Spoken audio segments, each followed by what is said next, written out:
Kapag ka hubay nagkakausap-usap kayo, kapag ka nagkakasama kayo pagkape or break time ho ninyo sa Senado, may mga senador hubang nagsasalita rin na nakakahiya itong nangyayari sa atin. Lumalabas ho ba yung pananalita at naririnig nyo ho ba sa ilang kapwa nyo senador the last few days? Yes, totoo yan. Aminin man namin o hindi, talagang mababa ang ang perception ng ating mga kababayan sa Senado sa ngayon. At yun nga nakakalungkot, organic na nga eh.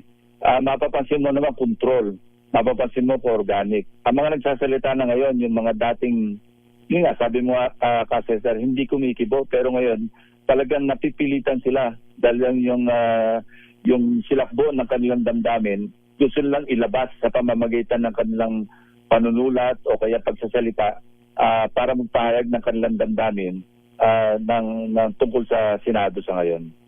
So, paano, I'm sure nag-uusap-usap din kayo minority, majority, or ilang senador. Anong naisip niyo paano i-rebuild ang imahe ng Senado?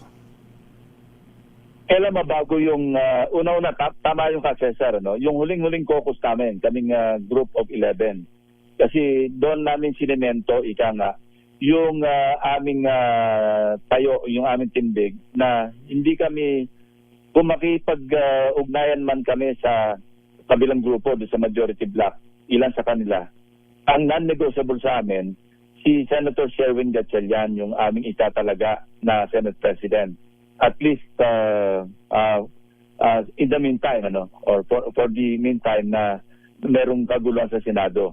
Kasi sa aming pananaw, si Senator Sherwin ang pwede maging acceptable, hindi lamang sa aming minority group of 11, kundi sa ilang senador sa mayorya sa ngayon. At yun ang laging, yung parang highlight lagi ng usapan namin, maski saan napunta yung aming conversation.